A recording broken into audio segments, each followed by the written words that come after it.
The sound of the cutlery clinking against porcelain plates echoed gently in the stillness of the Willow Creek terrace. There was a certain slowness to our dinners lately, not awkward, just predictable. We knew each other's rhythms so well that silence filled the gaps more efficiently than any conversation could. My husband, Elliot, was reading something on his tablet, glasses slipping slightly down his nose, while I absent-mindedly played with my fork, stirring the salad I had barely touched. The evening breeze lifted the hem of my dress, a pale silk wrap I wore without undergarments because the heat had become oppressive since early afternoon. The fabric, cool against my skin, clung lightly to the curve of my waist each time I leaned forward. It wasn't meant for seduction, at least not consciously, but I had noticed how my reflection in the window looked softer, more alert than it had in months. "You remember I told you that Theo's semester ends this week," Elliot said without lifting his eyes. He asked if he could stay with us for a couple of weeks to clear his head. I told him, of course.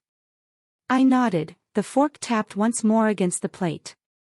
"Of course," I echoed and smiled.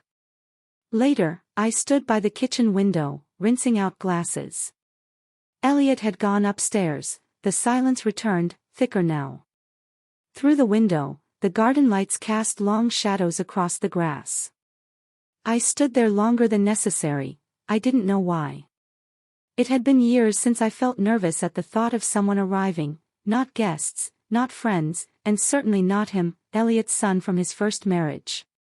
Theo had always been polite, distant, with that quiet kind of intelligence that doesn't need to assert itself. But now, with the news of his visit, there was a flicker in my chest, an instinct, maybe, or a warning. The next day, Theo arrived just before lunch. Car door slammed, footsteps up the drive. I watched him from the kitchen, his silhouette stretching toward the door. The same boy I remembered, but no longer a boy. His posture was different now, broader in the shoulders, less eager. He carried his backpack with one strap, one hand in his pocket. It struck me then that he had inherited the best parts of both his parents, his mother's cheekbones, Elliot's gaze. But there was something else, something I hadn't noticed before. He hugged his father, nodded politely to me, and went upstairs to drop off his bag. His cologne lingered behind him, something crisp, subtle, and clean. I found myself breathing it in too long. Lunch was light. I had prepared a salad with grilled chicken, fresh bread, lemonade. Theo made a quiet compliment about the seasoning, and I said, "Thank you," a little too softly. I remember brushing a crumb from my lap and seeing him glance at the motion. Our eyes met for a second longer than they should have. It was just a second, but it stretched. Over the next few days, things moved in quiet patterns: morning coffee, shared glances, brief conversations in doorways. Theo never intruded, he was careful with his space, his voice, even his footsteps on the stairs. But I became increasingly aware of him, the way he leaned against the counter when talking, how he would look straight into my eyes, then shift his gaze just when it began to sting. And I was performing, folding laundry a little slower, walking barefoot through the hallway, my dresses thinner, my perfume more deliberate. I told myself I was imagining it, that I was simply enjoying attention, nothing more. But my body, my traitorous body, had begun to respond. My skin tingled at random, my heart caught in my throat whenever I heard his door open upstairs. One night, I woke thirsty. The house was dark. I stepped into the hallway, the silk of my nightgown whispering against my legs as I padded down toward the kitchen. I saw a shadow at the edge of the stairs.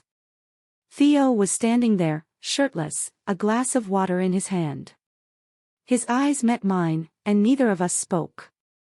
The silence wasn't awkward, it was charged, dense, like the air before a storm.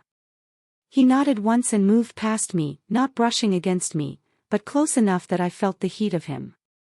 I stood frozen for a moment, heart hammering, as if I had been caught doing something shameful. But I hadn't done anything, not yet. I returned to bed but didn't sleep. Elliot snored beside me, gently, peacefully. I looked at the ceiling, my fingers trailing along the edge of the sheet, trying to name the feeling that had begun to curl somewhere deep in my stomach. It wasn't guilt, it wasn't desire, it was anticipation, and that was worse. Morning came slow. I stood longer than usual in front of the mirror, examining my reflection with a kind of quiet ruthlessness. My body was the same, but not, my nipples already taut, my skin flushed. I dressed in a cotton blouse, unbuttoned just enough to suggest accident, a knee-length skirt, modest, but I knew the effect. I wasn't dressing for Theo, that's what I kept telling myself, but I wasn't dressing for Elliot either. In the kitchen, I found them talking about books, politics, news, things I used to care about. I poured coffee slowly, feeling the weight of Theo's eyes on the curve of my back, and then I turned, met his gaze, held it. He smiled, not with his mouth, just with his eyes, and I felt something shift again, slight but irreversible. I tried not to go into that room unless absolutely necessary. It wasn't a rule, exactly, more like a quiet instinct, the kind you follow without thinking, like avoiding cold water or awkward conversations. The guest room where Theo was staying was tucked into the far corner of the second floor. It overlooked the Willow Creek garden, the quietest spot in the house. And yet, that morning, I found myself walking toward it, with the laundry basket in my hands and something else I couldn't name. He'd gone out for a run, I'd heard the door shut, the familiar rhythm of his feet on the gravel path. The late summer sun had already started to press down on the windows, but inside, the air still held a trace of the morning's coolness. The room smelled different, warm, masculine, with hints of citrus and something earthy. His things were scattered in a way that didn't look careless, only lived in, a shirt draped over the chair, his bag half-zipped on the floor, a book left open on the windowsill. The bed was unmade, a glass stood empty on the nightstand. The entire space felt too intimate, like walking into someone's thoughts.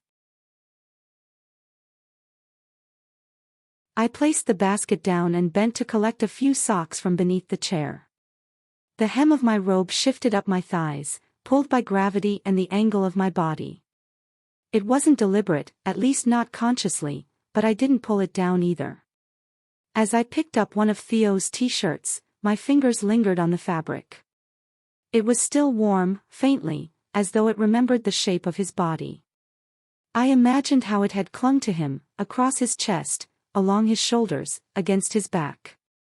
"You're up early," came a voice from behind me. I turned sharply, t-shirt still in hand.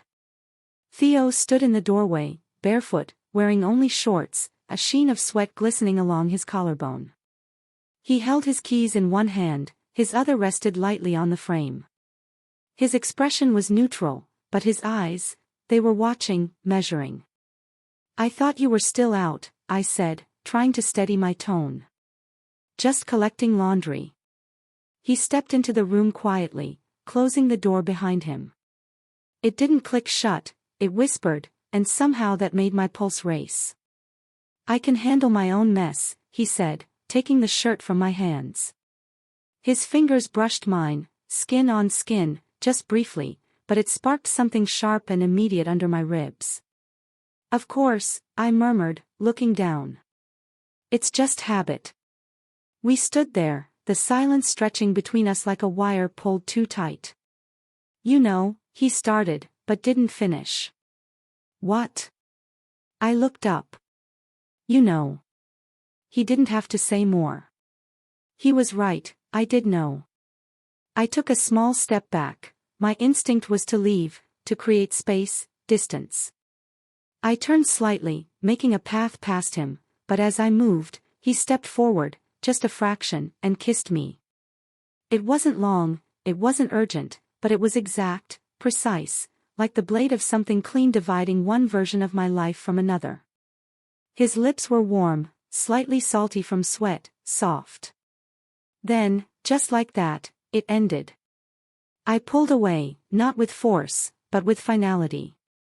He didn't apologize, he didn't try to explain, he just looked at me, waiting, like he knew whatever came next wasn't up to him. "That," I began, but didn't finish, because I didn't know what to say. He nodded. I know. I walked out, straight to the bathroom, locked the door, looked at myself in the mirror. My lips were a little swollen, my cheeks flushed, but it was my eyes that had changed. I traced a finger down my neck, still feeling the imprint of him, though he hadn't touched me there. It wasn't the kiss itself that lingered, it was the permission it had given to everything I'd already been feeling. Downstairs, Elliot sat on the sofa, reading headlines. He looked up and smiled. "Everything okay?" he asked. I nodded. "Just warm," I said. That evening, I made dinner in a simple house dress, thin fabric, soft cotton, clinging in places I pretended not to notice. My body felt electric, every movement, every sound, sharper than before. Theo came into the kitchen quietly, poured himself a glass of water, didn't speak. But in the way he moved, in the way he glanced at me, it was all there. And I realized I wanted it again, not the kiss, the look, the sensation of being seen, not as a wife, not as a hostess, but as a woman whose fingers trembled at the sound of footsteps behind her. The next morning passed with an odd kind of silence, not tense, no, we were far past tension. It was something else now, something quieter and more dangerous. I felt it in the way the sunlight moved across the Willow Creek kitchen tiles, in the way Elliot tapped his spoon against the edge of his coffee cup as he read the paper.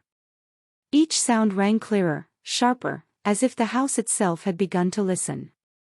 Elliot left for his office around 10, kissing me lightly on the cheek, mentioning something about a budget call later in the afternoon.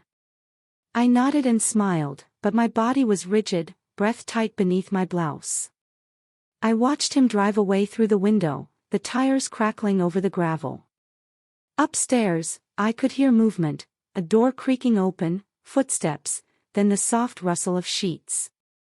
I didn't go up. I stayed by the sink, peeling an orange, letting the juice coat my fingers until they glistened. By noon, I was seated in a small cafe in downtown Willow Creek, meeting an old friend, Marlo, I hadn't seen in months.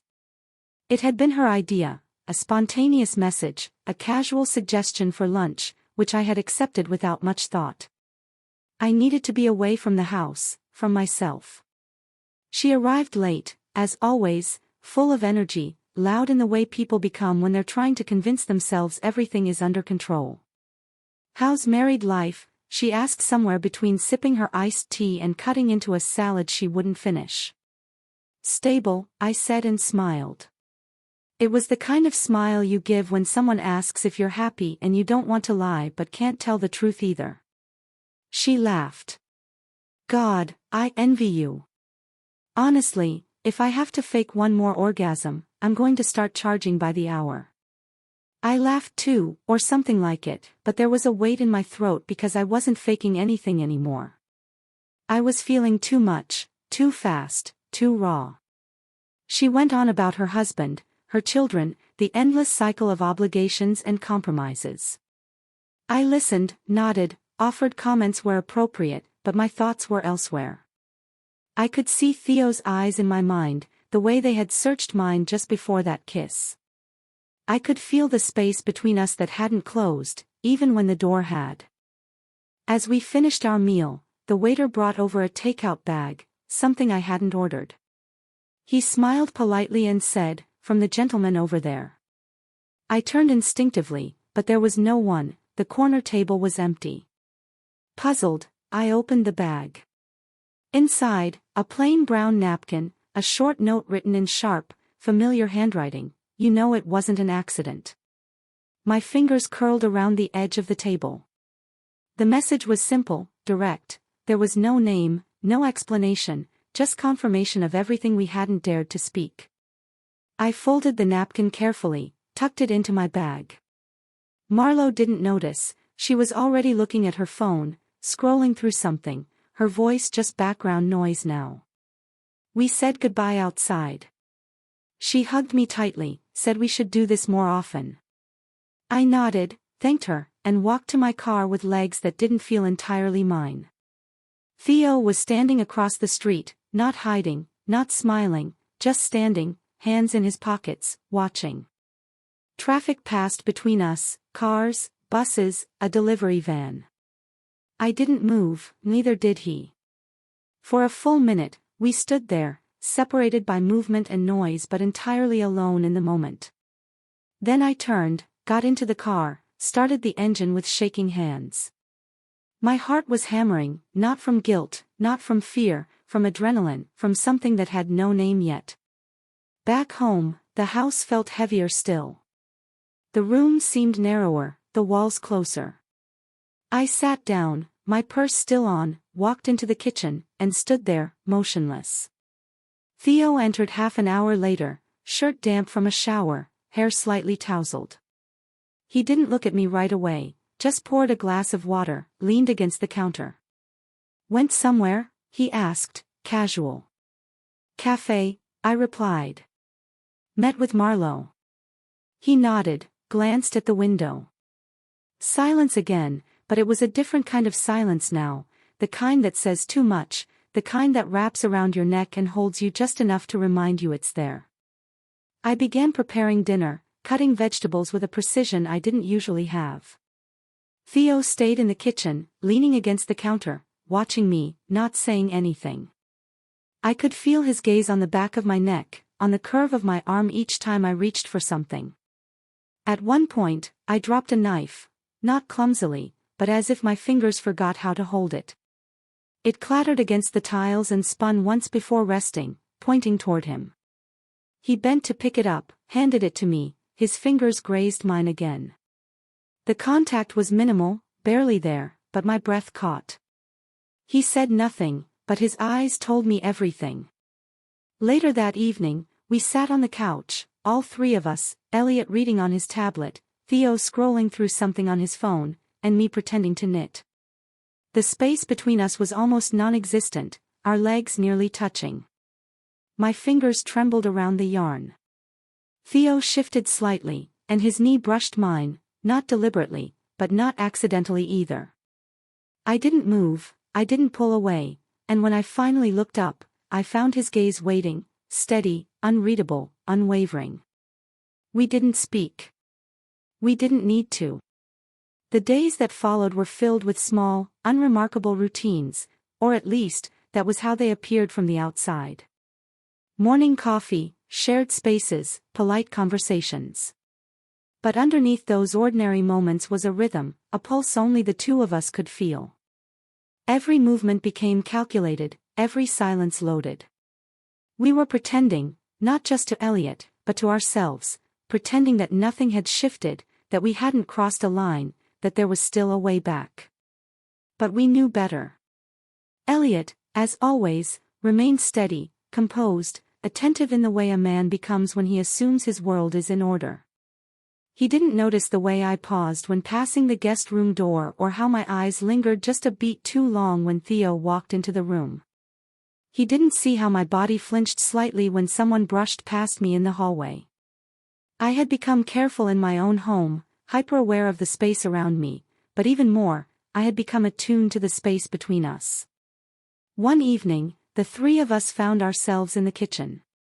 It had become a habit, Elliot retreating to his office after dinner, leaving me to clean up, and Theo wandering in casually, offering to help. That night, he moved with ease, slicing apples with practiced calm while I boiled water for tea. We didn't speak at first, just the familiar sounds of a knife tapping against the board, the kettle beginning to hum, footsteps above us creaking faintly. Then he spoke, his voice low, careful, but firm. "I'm not trying to confuse you." I froze, turned slowly. He didn't look at me, just continued cutting, piece by piece, with maddening precision. "But I think you already are," he continued. "Confused, I mean." I stared at his hands, at the way his knuckles flexed, at the deliberate calm he maintained.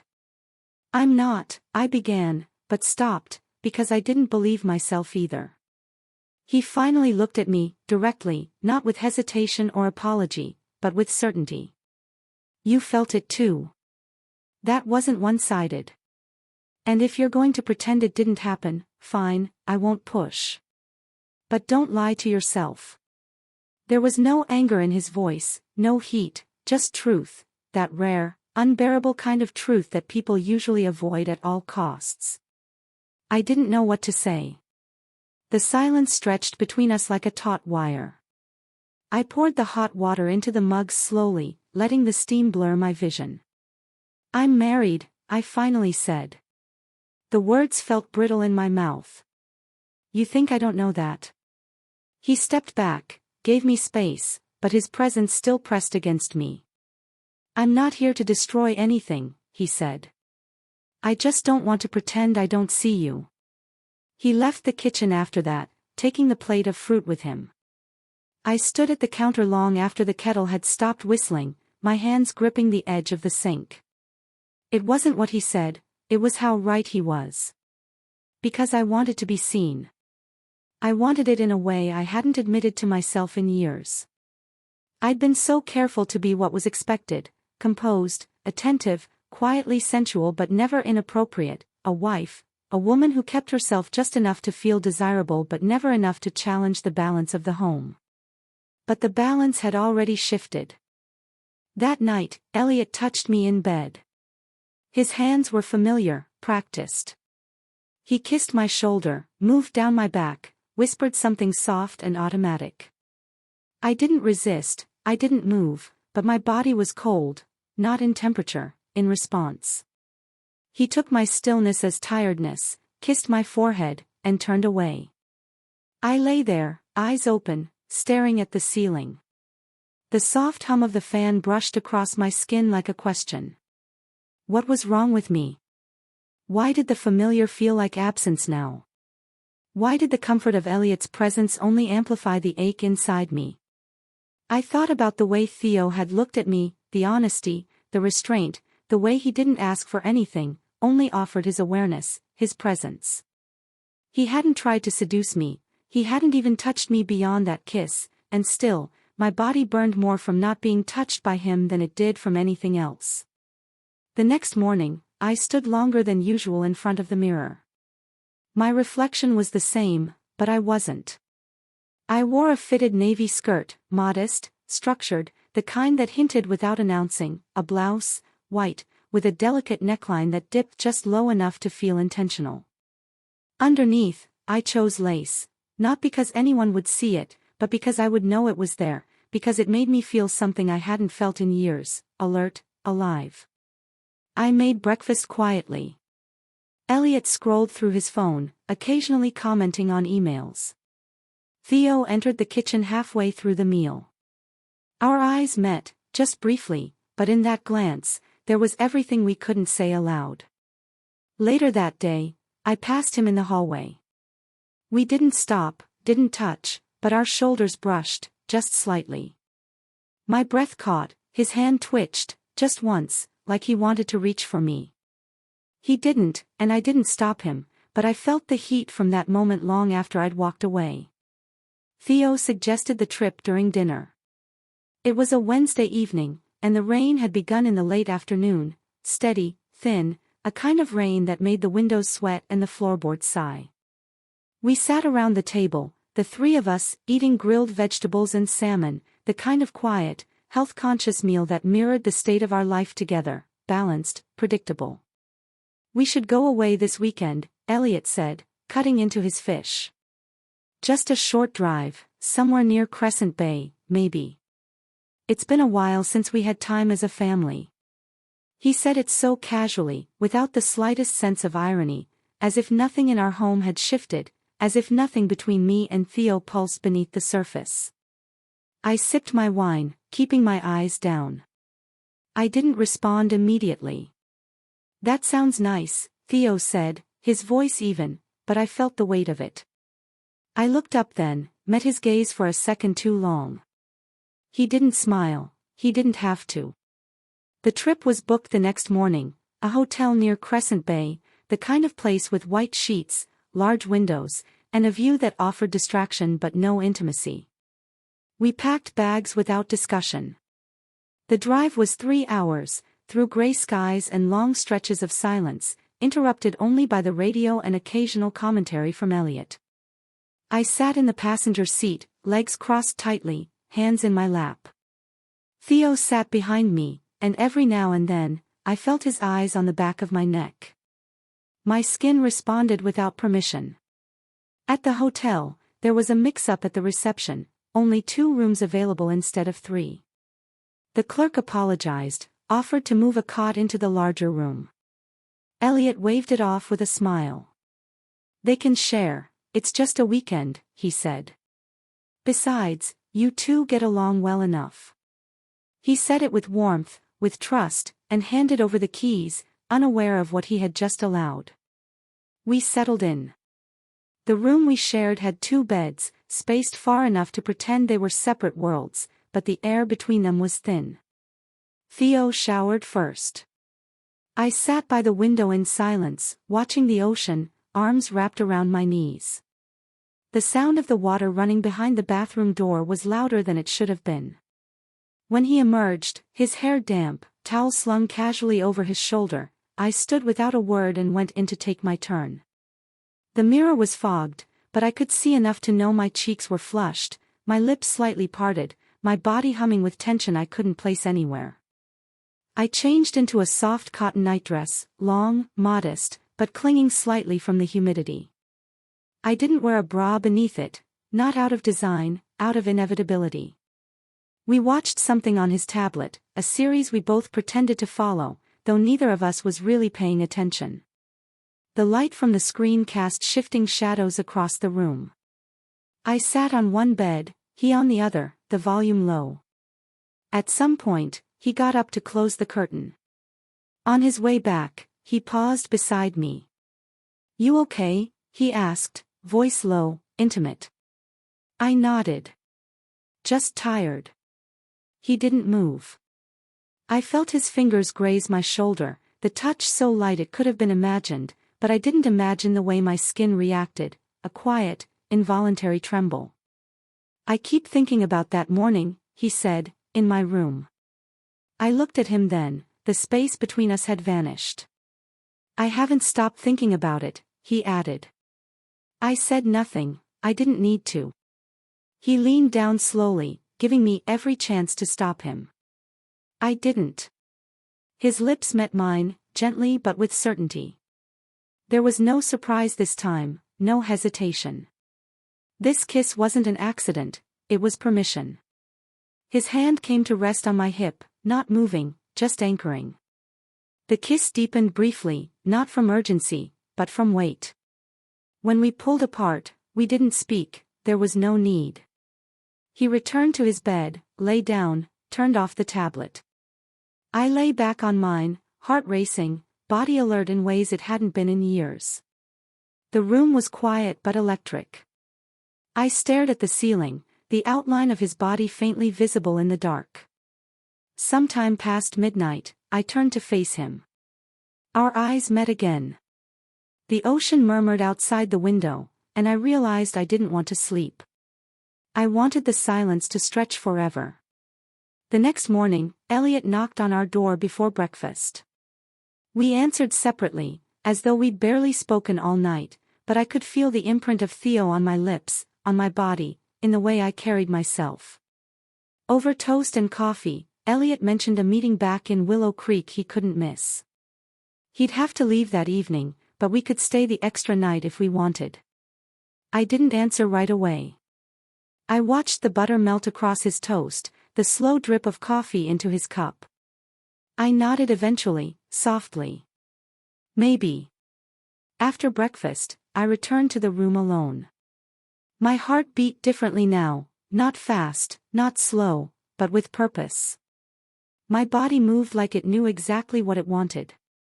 I sat on the edge of the bed where Theo had slept, the pillow still held his scent. I pressed my hand into it, just once, then stood up and packed nothing.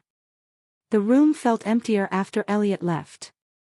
He had returned to Willow Creek that evening, just as planned, citing a series of meetings and a client dinner he couldn't reschedule. He hugged me lightly in the hotel lobby, kissed my cheek with the same absent warmth he'd given for years. I stood there, smiling, as he wheeled his bag out through the revolving glass doors, his silhouette briefly distorted in the reflection before it vanished altogether.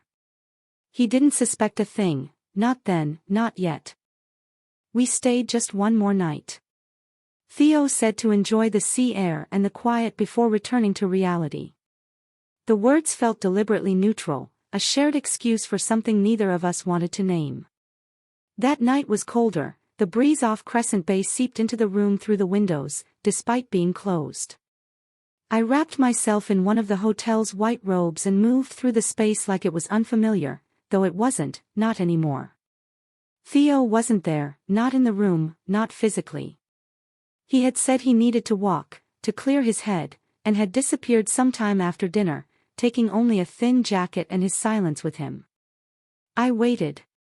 I sat at the desk, lights off, the only glow coming from the flickering blue TV across the room. I didn't turn it on, I just watched the reflection of my own outline in the black screen, legs crossed, arms tucked into my sides. I thought about what we had done, or rather, what we had almost done, because even though the kiss in that room had burned through me, it had ended with restraint again, and I didn't know whether to be relieved or devastated by that. But the restraint wasn't distance, it was proximity, dangerous, dizzying proximity. The door opened quietly, just past 11. Theo stepped inside without turning on the light. His eyes found mine in the half-dark. I didn't speak, I didn't need to. He sat across from me, his hands in his lap, gaze steady, tired. I walked to the docks, he said. I didn't know why, I just kept going. I nodded. And then I wrote something, he added, reaching into his coat pocket. He handed me a folded sheet of lined paper, ordinary, no envelope. I hesitated before taking it, suddenly unsure of what I wanted to read.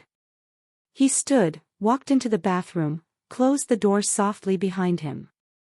I unfolded the page slowly. The handwriting was clean, rushed, but legible, no preamble, no greeting. You make it hard to breathe when you look at me like you're trying not to. You walk into a room, and I can feel you before I see you. I don't know what this is, but I want it to stop being imaginary. I stared at the words, rereading them again and again. They weren't poetic, they weren't manipulative, they were simple, honest, and they terrified me because I felt every sentence in my body like a pulse. When Theo emerged from the bathroom, he said nothing, just crossed the room and slid the paper back out of my hand. I won't do this if it's going to hurt you, he said, but I also won't pretend like I don't think about you every second I'm near you. I exhaled, a sound, a release I hadn't intended to make. He sat down again, closer this time. The silence stretched, but it was different now, not charged, just full. Then he said it, you feel it too. I know you do. And the worst part was that I did, not just in stolen glances or the memory of a kiss, but deeper than that, in the ache I carried back to Willow Creek, in the way I'd begun to dread the normalcy of my old life, in how suddenly unbearable routine had become. I closed my eyes, let my shoulders relax just slightly. This isn't sustainable, I whispered. Whatever this is, it can't go anywhere. Then don't let it, he said. Just let it be, for now. No promises. His voice was calm, low, but clear, not persuasive, just honest. He wasn't asking for anything, he was offering presence. And I realized how rare that was, to be seen without a demand attached, to be looked at without being asked to perform. Later, after Theo had fallen asleep, I sat by the window, watching the shadows of waves lick the shore. I didn't feel triumphant, I didn't feel ashamed, I felt like I was holding something alive in my hands, fragile, real. The next morning, we left the hotel in silence. The car ride back to Willow Creek was long, interrupted by small talk, a gas station stop, a change in the weather. At home, the house greeted us with stillness. Elliot was already out, a note on the kitchen counter said he'd be back late, meetings. I unpacked in my room, the robe went into the laundry, the perfume bottle back on the shelf, the necklace I had worn tucked into the drawer like it had never left. Then I walked into the guest room. The bed was unmade, the book Theo had been reading lay open on the desk. Between its pages, I slipped a folded letter, a response. I didn't write much, just one sentence: "I haven't felt like myself in years, until now." I left the book where it was, closed the door behind me, and went to start the laundry. The days that followed had a stillness to them, but it wasn't peace. It was that careful quiet right before something irreversible, a pause that hummed underneath each moment like the air before lightning breaks, like the second before glass shatters. At breakfast, everything was as it had always been. Elliot read the news aloud between bites of toast, his voice even, his routine unshaken. The sun poured through the Willow Creek kitchen window onto his hands as he held his mug, golden light warming the tips of his fingers. I remember noticing that detail more than anything he said: the light, how it touched him, how it didn't touch me. Across the table, Theo sat silently. He didn't try to catch my eye, he didn't need to. I could feel him in the space between words, his presence in the way I hesitated before every movement, in the tension at the base of my spine, in the hollow of my throat every time I swallowed. There had been no more kisses since the hotel, no stolen touches, no letters, but something had shifted, something essential. We had stepped into a kind of knowing that didn't require repetition. The tension was no longer in the potential but in the control. I told myself we had reached a kind of equilibrium, that nothing else would happen, that we could walk the perimeter of this desire without falling in. I believed that for almost a week, until the night in the garden. It was a Friday, the air was heavy with late summer, thick with the smell of soil, cut grass, and something faintly sweet, like jasmine. The Willow Creek garden lights were on, casting soft yellow arcs across the path. Elliot had gone to bed early, claiming a headache. I lingered outside, pretending to water the plants. Theo appeared without a sound, as he always did, out of the shadow into the soft ring of light where I stood. "You're still awake," he said, a statement, not a question. I nodded, not looking at him. "It's warm. Hard to sleep." He stepped closer, just enough that I could feel the heat from his body near mine. I didn't step back. "Why do you keep pretending?" he asked quietly. My breath caught. "Pretending what?" "That this isn't killing you." I turned toward him then, slowly. The hose slipped from my fingers, water still streaming into the soil, forgotten. "You think I'm unaffected?" I said, my voice almost too steady. "I think you're afraid," he replied. His eyes were calm, not cruel, not challenging, just present. It was that same unbearable honesty again, the kind I couldn't deflect. "Of what?" I whispered. "Of what happens if you stop pretending," he said. There was a pause, a long one. The water pooled around the plants, darkening the earth. Somewhere behind us, a wind chime rattled once and fell quiet again. He stepped closer. This time, I didn't move, didn't blink, didn't breathe. "I want to leave," he said. "Tomorrow. For a few days. Just us." The words fell into the space between us like a stone in water, the ripples spreading wider with every second. "You're serious," I said, not even asking. "Yes." "And what happens after?" "I don't know." He didn't flinch. I turned away from him, walked a few steps down the path, the grass damp beneath my bare feet. I felt his gaze follow me. The sky was low, bruised with clouds. I wrapped my arms around myself and said nothing for a while. "You're not asking me to run away," I finally said. "No," he said. "I'm asking you to be in something with me, even if just for a moment." I turned to face him again. The garden light caught the edge of his face, carved it in gold. "I can't make promises," I said. "I'm not asking for any." "Then what are you asking for?" His voice didn't waver. "That you stop pretending this is just curiosity, that you admit you want to be near me because you feel alive again." "Because I do." My throat tightened. I felt my hands shaking at my sides. "I can't leave tomorrow," I whispered. "It would be noticed." Then come the day after. There was no push in his tone, no pleading, just presence, just the offer, just the unbearable truth. He reached out then, just barely, and brushed his fingers along my wrist, the lightest touch imaginable, like a signature at the end of something dangerous.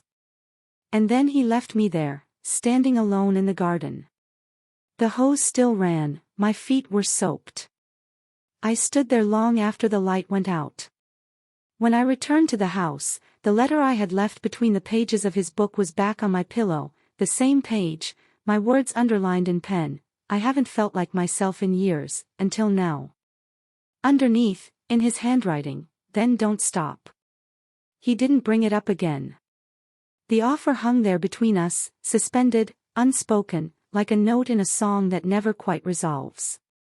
I kept expecting him to remind me, to ask if I had made a decision, but he didn't, and that silence felt heavier than any pressure might have. The next day passed in a haze of mundane obligations. I spent the morning scrubbing the sink with a kind of obsessive focus, letting the bristles bite into the metal until my hands ached. I organized the pantry, wiped down the blinds, moved slowly through the house as if staying in motion could keep my mind still. But it couldn't. I kept glancing toward the clock, toward the window, waiting for the sound of footsteps on the stairs or a knock on the door that never came. We didn't speak. We passed each other once in the hallway, each carrying a laundry basket in opposite directions. His hand brushed mine, briefly, unintentionally perhaps, and I nearly dropped the basket. That was all. The restraint was unbearable. By the evening, something in me had turned rigid with indecision, the kind of indecision that isn't confusion but fear. I knew what I wanted, I just didn't know if I could live with wanting it. Elliot returned from his weekend trip late that night, his suitcase dropped softly by the door. He kissed me on the temple with that tired affection he always carried after traveling. I smelled cologne and fatigue. I asked if he was hungry, he wasn't. We lay in bed afterward in separate silences. He scrolled through his emails, I stared at the ceiling, thinking about a life I couldn't imagine living and a version of myself I was already becoming. Around midnight, I got up quietly and went to the guest room. It was empty, sheets still neatly made, no sign of Theo. I opened the door wider and stepped inside, letting the quiet wrap around me. On the desk was the book I'd seen him reading, the same one I had once slipped my letter into. I pulled it open and flipped through the pages until I found the right one. It was gone, no letter, no mark, just an ordinary page in an ordinary novel, like nothing had ever happened. And yet, I knew he had read it, he had written back, he had told me not to stop. But I had. I stood there for a long time, I don't know how long, long enough for the air to radical change, long enough for my breathing to even out, long enough to admit to myself that I couldn't go on like this, not loving him in silence, not hating myself for it. I returned to bed and lay there, sleepless. At one point, Elliot shifted toward me and rested his hand on my waist. I closed my eyes and tried to feel something. I wanted to, but my skin didn't respond, my breath didn't catch, my heart didn't move. When morning came, I made breakfast in silence. The Willow Creek kitchen filled with the smell of coffee and toast, and still, I couldn't shake the weight in my chest. Elliot left early for a meeting, Theo remained upstairs. The house was quiet. Around 10, I heard the stairs creak. I didn't turn. Theo entered the kitchen and stood behind me for a long time. I could feel the shape of him in the space, the warmth of him not touching me. Then his voice, low, quiet, "I'm leaving." I turned then. "What?" "Today. I already packed." I stared at him. His face was calm, composed, but his eyes were tight, his jaw clenched in that way he did when he was trying to keep from showing emotion. "Why?" He shrugged. "It's time." "That's not a reason." "No," he said, "but it's the truth." I crossed my arms, as if that could hold me together. You said you wouldn't do anything that would hurt me, I whispered. And I meant it. Then why are you leaving? He exhaled slowly, moved toward the counter, leaned on it. Because I can't be near you and not want everything. And because I think you want it too, but you're trying not to. That doesn't mean you have to disappear. It means I have to stop being what keeps you on the edge. We stood there, not speaking. The kitchen clock ticked behind us. Then, after a pause, he reached into his pocket and pulled out something small, a folded piece of paper. I wrote something, he said, for you. But you don't have to read it now. I didn't reach for it, I just looked at it, then at him. I wish you hadn't kissed me, I said. No, he said gently, you don't. I looked down, then finally took the paper from his hand. Will you come back? Do you want me to? I didn't answer. He turned and walked out. I heard the door close, then the car engine, then silence. I stood in the middle of the kitchen, holding the note, not knowing if I had just lost something or saved myself from it. Eventually, I unfolded the paper. It wasn't long. You didn't need to follow me, but you never needed permission either. Autumn arrived without warning. The trees in the Willow Creek yard turned overnight, it seemed. One morning they were green, and the next, the leaves had dulled into gold and copper. The air sharpened into something thin and dry, the light changed too, softer, angled. It crept across the kitchen tiles in long shadows, and even the walls seemed quieter. The whole house breathed differently, as if it too was bracing for something. Theo had been gone nearly 2 weeks. Since then, everything had settled into a strange kind of stillness, not peace, no, it was heavier than that. It was a pause, a vacuum. I moved through the house as I always had, going through the motions of my life, but each action carried a weight I couldn't explain. Folding laundry, boiling water, setting down a plate, all of it felt deliberate now, like I was choreographing grief. I didn't call him, I didn't send a message, I didn't go looking. He didn't either. And yet, not a day passed when I didn't wonder what he was doing, where he was sleeping, what he might be feeling, whether he was waiting for me to break the silence or simply accepting that I never would. One morning, while Elliot showered upstairs, I found myself back in the guest room. I didn't plan it, my feet took me there before my thoughts could catch up. The door creaked open easily. The room was just as Theo had left it, neat, quiet, untouched. The same book still sat on the shelf, a sweatshirt draped over the back of the chair, the faintest trace of his cologne still lingering in the air like a memory that refused to fade. I walked to the bookshelf slowly, brushing my fingertips along the spines until I reached the one I remembered, the one where I'd once hidden my letter, the one that had hidden his reply. I opened it gently, fingers trembling, and there it was, not folded, not sealed, just a slip of paper tucked cleanly between the pages, waiting, like it knew I'd come back. You stayed, but you're not the same anymore. No signature, no date, he didn't need one. I closed the book slowly, pressed my fingers to the cover, then sat down on the edge of the bed. My hands clenched the blanket. I stared at the floor until my eyes blurred, and my shoulders dropped. But I didn't cry, not this time. Instead, something inside me began to settle, not in resignation, but in recognition.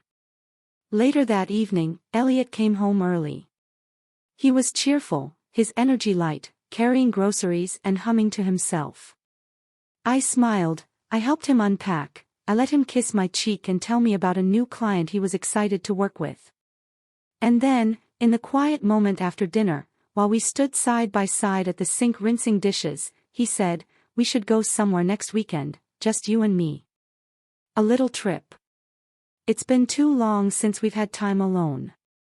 I turned my head slightly, watching the soap swirl around the dishes, the warmth of the water soaking into my skin. "That sounds nice," I said softly.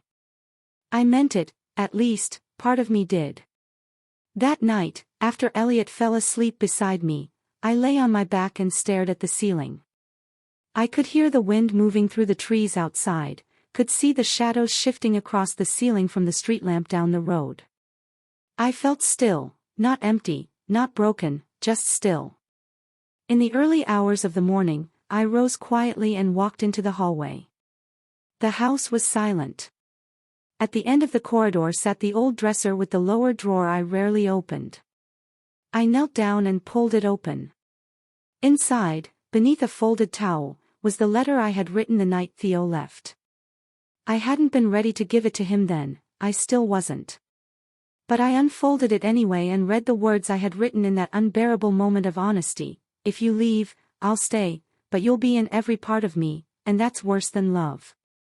I sat there for a long time, then folded it carefully, returned it to its place, and closed the drawer.